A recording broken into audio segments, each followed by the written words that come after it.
ہاں, پھر تو اس کو بھی کلیئر کرنا پڑے گا. وہاں پہ ڈر کے ہوں ادھر آگے تو سارے انہوں نے کہا جی نہیں اس کو پھر ہم بعد میں دیکھیں گے. اور شہباز شریف سے واپس پہنچتے انہوں نے کہا وہ نہیں دیو کی کرنے لگے ہو. ڈر پھر بھی ہے کہ خان باہر نہ آ جائے. تو اس چکر میں آ کے شہباز شریف صاحب نے صبح اٹارنی جنرل وزیر قانون کو بلا کے ان سے بریفنگ لی کہ بھاجی جو گل وہ کہہ رہے ہیں ٹھیک ہے. اور جنگ ناز خبر بھی چھپی ہوئی ہے نائک صاحب کو کوٹ کر کے ویسے کہ جو بات وہ کہہ رہے ہیں ٹھیک ہے. انہوں نے کہا ہاں جی ویسے بات تو ایسی ہی ہے پھر نکالنا پڑے گا بھائی جب استثنا اگر ماضی سے کرنا تو. انہوں نے کہا جی مجھے نہیں چاہیے میرا جو ہے نا بیچ میں سے نکال دیں. تو میرے سرکاری فیصلوں تک ٹھیک ہے. جس کے بعد وہ توجہ پیش کی جا رہی ہے کہ جی وہ احتساب کی اس میں رہنا چاہتے ہیں, وہ یہ کرنا چاہتے ہیں, وہ کرنا چاہتے ہیں. تو بیسیکلی وزیر اعظم کی اس ٹویٹ کے پیچھے جو لنک تھا نا, جو ریزن تھی وہ یہ تھی. مجھے لگتا ہے کہ شہباز شریف صاحب آپ کو پتہ ہے نا کہ کچھ لوگ ایسے ہوتے ہیں جو کہتے ہیں یار ساڈا نام ہی پا دو امیدواروں میں, کم از کم ٹکٹ ملے نہ ملے کم از کم یہ تو ہوگا نا کہ ٹکٹ کے امیدوار. تو جسی طرح جیسے وہ جب کوئی اسمبلی کا عہدہ ہوتا ہے خالی تو خبروں میں چل رہے ہوتے ہیں کہ یہ نام جا رہا ہے اسپیکر کے لیے, تو کچھ سیاستدان فون کر کے صحافیوں سے کہتے ہیں یار میرا نام بھی چلا دو تھوڑا سا سی وی میں بہتر ہو جائے گی. تو شہباز شریف صاحب نے اپنے آپ کو فیلڈ مارشل کے لیول پہ لانے کی ایک ناکام کوشش کی ہے اور صدر کے لیول پہ لانے کی. آپ بھی کہنا چاہ رہے ہیں کہ جیسے کوئی خط لکھ رہا ہوتا ہے کہتا ہے اگر خط لکھ رہے ہوتے ہمارا سلام پا دو, درخواست لکھ رہے ہو تو ہماری کوئی پا دو. تو شہباز شریف صاحب نے کہا میرا بھی ڈال دیں یار, کوئی بعد میں نکال لینا. تو شہباز شریف صاحب نے ایک ناکام کوشش کیا اپنا ذرا پروفائل بڑھانے کے لیے, فیلڈ مارشل کے لیول پہ لانے کے لیے. اور ظاہری بات ہے وہ قومی ہیرو. اب شہباز شریف صاحب نے کیا کیا مجھے یہ بتائیں. جنگ تو فیلڈ مارشل صاحب نے لڑی ہے, شہباز شریف صاحب تو اس وقت سوئمنگ پول میں تھے. وہ سوئمنگ پول میں تھے مطلب ملک حالت جنگ میں ایک بندہ رات کو 2:30 بجے فجر پڑھ کے سوئمنگ پول کر رہا ہے, وہ بھی رات کے 2:30 بجے. ہاں بالکل 3 بجے اذان ہوتی تھی. انہوں نے خود یہ ساری باتیں کی تو وہ بارہ ان کی ایک کوشش تھی کہ چلو میرا بھی ایک سی وی بہتر ہو جائے گا. مگر میں ابھی بھی یہ سمجھتا ہوں کہ جو زرداری صاحب نے استثناء لی ہے یہ بڑا ہی ایک شرمناک بات ہے.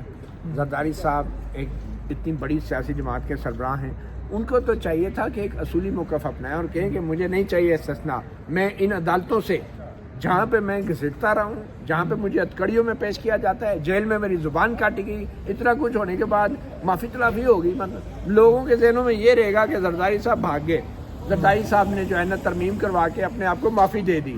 اور بھائی عدالتوں سے آپ اگر رہا ہوتے باعزت بری ہوتے, اس کو میں باعزت بری تو نہیں کہوں گا, میں تو اس کو بے عزت بری کہوں گا کہ ایک صدر مملکت اپنی پارٹی کو استعمال کر رہا ہے. بلیک میل کیا اس نے ایک حکمران جماعت کو, اور آئینی ترمیم کے اندر فیلڈ مارشل کی طرح اس نے بھی تایات جو ہے استثناء لے کر اپنے جرائم پہ پردہ ڈال دیا. جرائم ختم نہیں ہوئے, الزامات جھوٹے نہیں ثابت ہوئے, اپنے جرائم پہ پردہ ڈالا اور وہ مقدمات ختم کروائے گئے.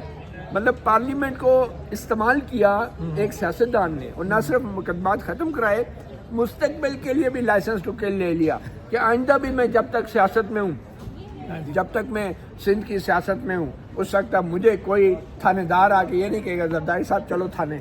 مطلب کسی جب تک تا حیات اللہ تعالیٰ ان کو لمبی عمر دے. یہ شرمناک ہے ان کے شرمناک ہے, ان کے لیے یہ راجنیتی ہے. دیکھیں یہ چیز اب قومی, ایک طرف ہم کہہ رہے ہیں کہ قومی ہیروز کو ہم نے جو ہے عزت دینی ہوتی ہے کیونکہ وہ جنگی ہیروز ہوتے ہیں ہمارے, ٹھیک ہے. ایک طرف تو آپ کی یہ دلیل ہے. مجھے یہ بتائیں ایک شخص جو ایوان صدر میں بیٹھا ہے, ایک پارٹی کا سربراہ ہے, ایک سیاستدان ہے, جیلوں میں جا چکا ہے, گھٹیا گھنونے الزامات اس پہ لگتے رہے اور بہت سے مقدمات میں وہ ابھی بری نہیں ہوا, وہ جو ہے پارلیمنٹ سے آئینی ترمیم کروا کے مقدمات ختم کروا رہا ہے. یہ کون سی عزت والی بات ہے؟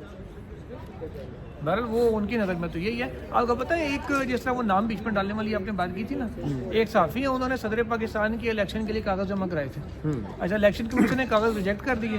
ان کا کانفیڈنس ہے کہ انہوں نے اپیل دائر کی قاضی صاحب کے پاس اور جلد سماعت کی درخواست بھی دائر کی. وہ ادھر ہی اعتراض لگ کے فارغ ہو گیا. اب وہ اپنے نام کے ساتھ سابق امیدوار پر صدر پاکستان لکھتے ہیں, سابق امیدوار پر ہے تو میاں صاحب بھی لکھ سکتے ہیں سابق امیدوار پر تا حیات استثناء. یہ ایک مذاق ہے. میں سمجھتا ہوں یہ 27ویں آئینی ترمیم نظر کرنے کے ساتھ ایک بہت بڑا مذاق ہے اس آئین کے ساتھ. یہ وہ آئین ہے جس کو زرداری صاحب کی پارٹی نے, ذوالفقار علی بھٹو نے بنایا تھا, ٹھیک ہے. اور یہ وہ آئین ہے جس سے وفاق کو جو ہے متحد رکھنے کی ایک کوشش تھی. ایک عمرانی معاہدہ تھا, ایک سوشل کانٹریکٹ تھا. اور آج اس آئین میں جس طریقے سے آئینی عدالت بنائی گئی ہے, جس طریقے سے عدلیہ کی آزادی کو سلب کیا گیا ہے, کنٹرول کیا گیا ہے, اپنی مرضی کے مقدمات, اپنے مرضی کے ججز, اپنے مرضی کے بینچز بنانے تک جو ہے اب یہ سیاستدان آ گئے ہیں.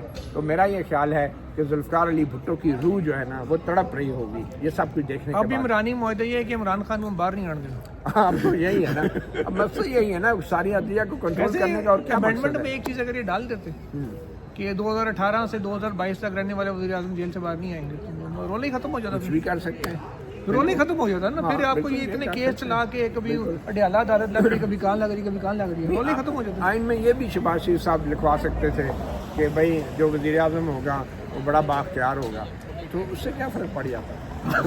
تو میرا خیال ہے, مجھے صرف ایک بات مجھے اچھی لگی ہے کہ کم از کم جن لوگوں نے پاکستان کی تاریخ میں آئین کو روندا, آئین کو پامال کیا, آج وہ لوگ بھی اپنے تحفظ کے لیے آئین کے محتاج ہو گئے. اس سے بڑی کوئی ستم ظریفی ہوگی. وہ لوگ بھی کہتے ہیں نہیں ہمیں آئین کے اندر لکھ کے دو. یہ اور بات ہے کہ جب وقت آئے گا تو وہ اسی آئین کو سب سے پہلے اپنے پیروں تلے رونیں گے. مگر کیا ہے جی آئین میں اب مسئلہ دیکھیں, فیلڈ مارشل ایوب خان نے اپنا آئین دیا, مطلب ڈکٹیٹر کو بھی آئین کی کتنی ضرورت پڑتی ہے. ضیاء الحق نے جو آئین کو پامال تو کیا, ہیلڈ ان ابینس کیا, ٹھیک ہے, لیکن کیا اس میں 8ویں ترمیم کی. مشرف نے کیا کیا, 17ویں ترمیم کی, ایل ایف او لے کر آیا, اور پھر 3 نومبر کا جو پی سی او جاری کیا وہ اس سے بہت بڑی غلطی ہو گئی, ٹیکنیکل غلطی ہو گئی, ٹھیک ہے. تو یہ لوگ بھی اب اگر آئین کے تحفظ چاہتے ہیں تو اس کا مطلب ہے کہیں نہ کہیں تو پینک ہے نا, کہیں نہ کہیں تو گھبراہٹ ہے نا. اور اینڈ پہ وہ دیکھتے ہیں مشرف کے ساتھ جو ہوا, تو پھر اس وجہ سے وہ بھی آئین کی طرف دیکھتے ہیں. وہ کہتے ہیں کہ جب بندہ مشکل میں ہوتا ہے نا تو کافر کو بھی خدا یاد آ جاتا ہے. چلیں دیکھتے ہیں. اچھا سعد موتی بھائی, ایک ذرا ویورز کو یہ سمجھا دیں کہ جو آئینی عدالت کے ججز ہیں, ذرا ریفریش کرتے ہیں ان کی میموری, کہ ان کو تعینات کرنے کا طریقہ کار اس 27ویں ترمیم میں کیا دیا گیا ہے.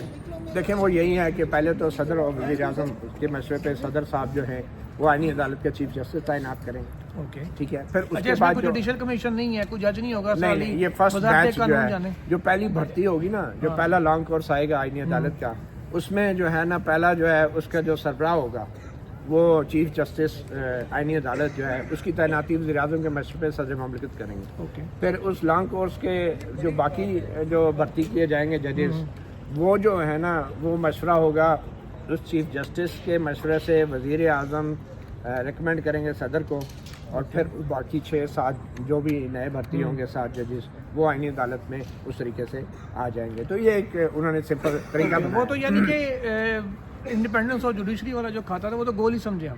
بالکل آئینی طور پہ آپ گول کر دیے نا. گول ہے. دیکھیں یہی پہلے تو جوڈیشل کمیشن میں کہتے تھے ایگزیکٹو کو اوور ریچ ہے, حالانکہ جج بھی بیچ میں ادھر ملے ہوتے تھے, اب تو وہ سرے سے ختم ہی کر دی.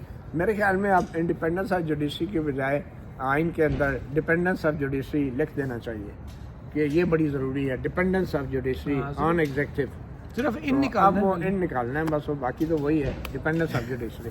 Dependence of judiciary. تو دیکھتے ہیں ناظرین کہ 10 نومبر کو جیسے سماعت ہونی تھی 26ویں ترمیم کے کیسز کی, اچھا وہ جج سارے ادھر ہی ہیں, لیکن ان اویلیبلٹی آف بینچ کہہ کے 10 کو کیا گیا, اور تیاریاں شفٹنگ کی جاری ہیں پارلے روڈ کے اس جانب شریعت کورٹ کی طرف, جو اب آئینی عدالت ہوگی ادھر ہی جا کے پھر میرے خیال آپ کیس سنیں گے. اور وہ کون کیس سنتا ہے, مطلب انیشیلی ان کا ایک ہی بینچ میرے خیال 9 رکن سارا کچھ سنے گا, اور وہ کہیں گے یار تم ساڑھی نوکری سے پیچھے پہ جاؤ. پہلی بات تو یہی کریں گے نا وہ, بالکل صحیح. تو ان کی نوکریاں تو اسی سے لگی ہیں. دیکھیں جس طرح یہ آئینی ترمیم سیلف سرونگ ہے نا, اسی طرح جو آئینی عدالت ہوگی نا وہ اگر 27ویں آئینی ترمیم کے خلاف درخواستیں سنے گی جو ابھی آئینی تو وہ بھی سیلف سرونگ ہی ہوگی نا. دے ول بی جج in their own cause. Parliament بھی جج ان دیئر اون کاز ہے.